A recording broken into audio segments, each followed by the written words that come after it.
Hey guys, so I'm going to talk about a few things I've learned as a growing business owner.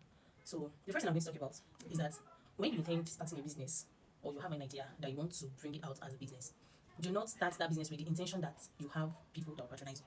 Or maybe you feel like this thing you're about to start is something you know your friends do, people around you would need, and you want to render that kind of service or you want to sell that particular product, do not start it. Until you already know that, okay, this is the way I can make my customers. I have to do this, to do this. But don't start that business with the mindset that you have friends or family members that will patronize you. That's the first thing. The second thing, because I see most people tend to like when maybe somebody start a business, you see that, oh, this business is really moving for this person, it's growing well for this person is seeing money, then you feel like, okay, you can also do it to make money. No, don't do that, because you don't know the type of idea the person is using to run the business. You don't know the connection the person have that the person is using to run business. But you feel like since the person is making money, you can see evidence, you can see proof that the business is growing well. So you think, oh, it's not a bad idea for you to go into it. You are doing the wrong thing. No, you are just doing yourself. You are doing yourself. And the third thing is that do not start a business without making proper plan.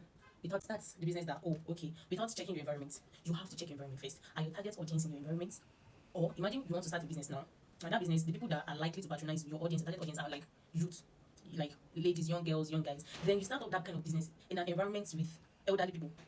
How do you want to sell? How do you want to sell? So make your findings before starting a business. And the fourth thing is that do not reduce your worth for anybody. If you think you are big, if you know you are big, then bring out your brand out there as a big person.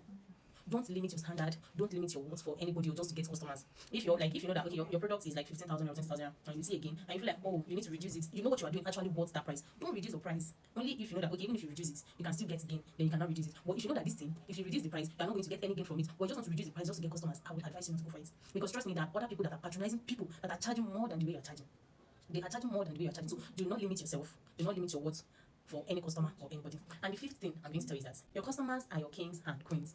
This is one thing I always emphasize about to anybody. Since when I started this my business, I hardly have any problem with customers or customers complaining about the way I act towards them. And why do you think it's like that? Because I treat them like queens. I respect them. Even if you appear to be younger than me or anything, as far as you're my customer, I am respecting you. I am respecting you. And I feel like that is the first thing, the first quality business owners need to have. I'm this kind of person that if you are rude to me, maybe I come to you to buy something from you or to patronize you, then you were rude to me. If my friends or anybody close to me should tell me that, oh, I like this thing on you, I want to buy it from this person, so I'll tell them don't go there because that person was rude to me.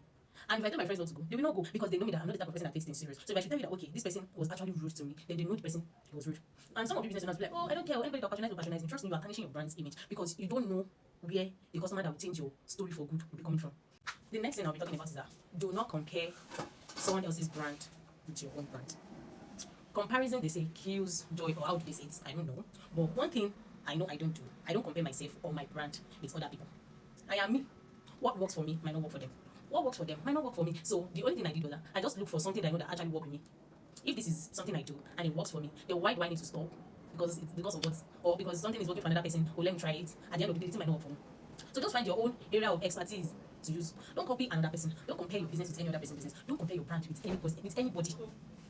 Do not compare your business with anybody because you are big. And another thing I'm going to say is that do not procrastinate. Don't procrastinate. Do not procrastinate. If you're the type of person that procrastinates when it comes to your business, please stop it. Some of you, I know some of you have some particular content that I said by the beginning of this year, this is 2025, I want to start creating content for my business, I'll be doing that. I'm asking you now, how many contents have you created for your business to sell? Answer yourself, how many? None, or maybe one or two. Why? Because you kept on procrastinating. Please stop it. This 2026 we are going into, let us put every spirit of procrastination, let it go with 2025. 2026 like this. That content you want to create, you must create it. That business idea you have, that you know that if you should do this business, if you should bring in this idea into your business will grow. Bring that idea inside. If it fails, you can stand up again, re-strategize again, and do it again. These big business owners you are seeing, their growth did not just happen in one day. They failed, and they did like they failed, they planned, they failed, they planned. They kept on going without giving up. That is why we can see their brands out there now. That their brand is now big. So if other people can do it, my lord, why can't you do it? So if you're the type of person that procrastinates a lot, I'm going to tell you now, stop that procrastination now. Let it follow 2025. 2026, let us be shameless about our business. And another thing is that when it comes to your business, don't do friends and family with your business. Trust me. Your friends have the money to patronize other people. But when it comes to you, they would ask for discounts or even tell you to do it for free for them. Why? Because they feel they are your friend. But did they give you the money to start a business? Even if they did, it does not mean that they should run the business for you. Don't do friends and family when it comes to business. You need to be strict with your business for your business to grow. And the last thing I'm going to talk about, which is the most important thing, is that you have to be financially disciplined. If you're the type of person that you are not disciplined financially, the way you keep seeing money, when you sell one market, you use it to buy clothes. You sell another one, you use it to buy shoe. You sell another one, you use it to buy bag. Or one customer patronizes you now, you already start ordering for food, ordering for this, that you perish. My dear, you cannot have savings. You will not have savings. And before you know, all your capital, everything you spent to start up that business, everything will vanish. If you are not financially disciplined, you will need to be financially disciplined. You don't have to be spending your money every time you make sales. You don't have to do it. If not, you have no savings. So I'm going to give you a trick.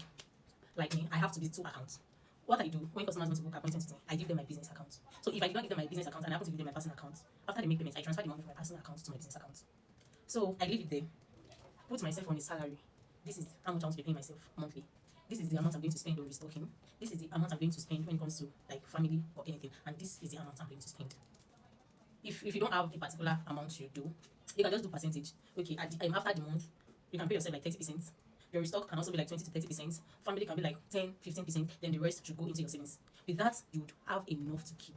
That even when you want to upgrade your business, you will have money, you will have capital to upgrade it.